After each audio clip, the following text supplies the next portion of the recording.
નમસ્કાર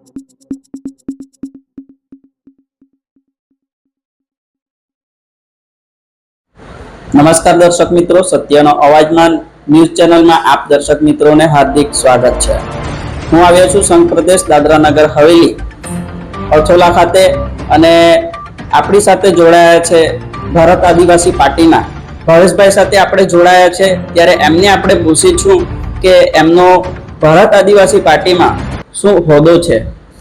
હું દાદરા નગર હવેલી ભારત આદિવાસી પાર્ટીનો દીવ દમણ દાદરા નગર હવેલીનો પ્રેસિડેન્ટ છું. અને જાહેર જનતાને શું કહેવા માંગો છો સંઘ પ્રદેશ દાદરા નગર? સૌપ્રથમ તો દાદરા નગરની જાહેર જનતાને મારા નમસ્કાર. હું ભાવેશ પટેલ. સંઘ પ્રદેશ દાદરા નગર હવેલીમાં હાલની પરિસ્થિતિ શું છે? તમે પણ જાણો જ છો કે હાલમાં દાદરા નગર હવેલીની પરિસ્થિતિ ખૂબ જ વિકટ છે. દાદરા નગર હવેલીમાં દાદરા નગરના સ્થાનિક લોકોની આજે જે કન્ડિશન છે એ ખૂબ જ ખરાબ છે. યુવાનો લઈ લો, શિક્ષિત લઈ લો, બધાને જ લઈ લો. આજે તમે જોઈએ કે યુવાનો બેરોજગાર છે. ભાજપ પાર્ટી પાસે કોઈ એવો મેનિફેસ્ટો નથી કે જે દાદરા નગર હવેલીના યુવાનોને સારું શિક્ષણ અને રોજગાર પ્રોવાઈડ કરી શકે. પરંતુ ભાજપ પાર્ટી કહે છે કે અમે રોજગાર અપાવ્યો છે, યુવાનોને ખૂબ જ રોજગાર અને વિકાસશીલ દેશ બનાવ્યો છે, તો એમની માટે પણ શું કહેશો? એ તો ભાજપ પાર્ટી 2014 થી કહેતી આવી છે કે અમે યુવાનોને રોજગાર આપશું, પણ ભાજપ પાર્ટી આજ સુધી કોઈ યુવાનોને રોજગાર નથી આપ્યા. વડાપાવ વેચવું કે રોકડ મજૂરી કરવી એ કોઈ રોજગાર નથી. આજે તમે પણ જાણો છો કે દેશની શું સ્થિતિ છે. દેશમાં આજે શિક્ષિત બેરોજગારની સંખ્યા સૌથી વધારે છે. કેમ શિક્ષિત બેરોજગાર છે? કારણ કે એમને રોજગાર નથી મળતો.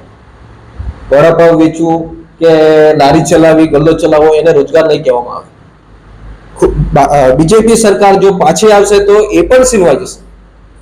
હાલમાં દેશની ખૂબ જ ખરાબ કન્ડિશન છે ને મારી તો દેશના તમામ નાગરિકને અપીલ છે કે જો દેશ બચાવવો હોય તો ભાજપને વોટ આપવો જ નહીં. તમારી ભારત આદિવાસી પાર્ટી કયા કયા મુદ્દાઓ સાથે મેદાનમાં ઉતરી છે? ત્યારે અમારા મુદ્દાઓ એવો છે કે Dadra Nagar હવેલીના SC, ST, OBC, minority, શોષિત, વંચિત, તમામ સમાજને અમે સાથે લઈને ચાલવાના છે.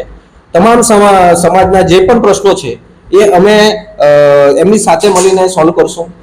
અહીંના સ્થાનિક યુવાનોની જે રોજગારીની સમસ્યા છે એ અમે સોલ્વ કરશું.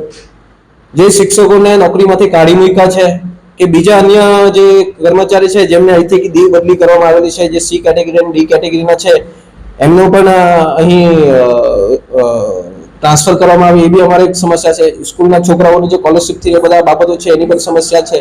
અમારા ગામડાઓમાં જે લોકોની સમસ્યા છે એ પણ છે. ભારતીય જનતા પાર્ટી કહે છે કે અમે સંઘ પ્રદેશ દાદરા નગર હવેલીમાં નલ સે જલ યોજના બહાર પાડી છે અને ઘર ઘર નળ પાણીના નળ પહોંચાડ્યા છે, બધાને ઘરે ઘરે પાણી આવે છે, તો એમના માટે પણ શું કહેશો? ભારતીય જનતા પાર્ટી જો એવું કહે કે અમે ઘરે ઘરે નળ પહોંચાડ્યા છે, તો આ ફક્ત ને ફક્ત ચોપડા પર છે. જમીન પરની હકીકત કઈ ઊંધી જ છે. અમારા દ્વારા જ્યારે સર્વે કરવામાં આવ્યો ત્યારે અમને એવું જોવા મળ્યું કે આ દાદરા નગરના બેડપા, રાંદા, કિલમની, માંદોની જેવા ગામોની અંદર આજે પણ પાણી નથી. ત્યાં લોકોએ લગ્ન માટે ટેન્કરો મંગાવીને પાણીનો ઉપયોગ કરવો પડે છે. એટલે પાણીની સમસ્યા જે ભાજપ કહે છે એ તદ્દન ખોટી છે. દાદરા નગરનું પાણીની વિકટ સમસ્યા છે. રોડની સમસ્યા પણ વિકટ છે. દાદરા નગરમાં રોડ અને પાણીનો વિકાસ થયો જ નથી. ઘરોની વાત કરો તો આજે પણ તમે ગામડાઓમાં જાઓ, ઘરો આજે પણ કાચા છે. લોકોએ પાણી માટે 2-2, 3-3, 5-5 કિલોમીટર સુધી ચાલતું જઈને પાણી લાવવું પડે છે. આ સમસ્યા છે. અમારી પાર્ટી જીતશે તો અમે આ સમસ્યાનું નિવારણ તાત્કાલિક ધોરણે લાવવાનો પ્રયાસ કરશું. જાહેર જનતાને તમારી શું અપીલ છે?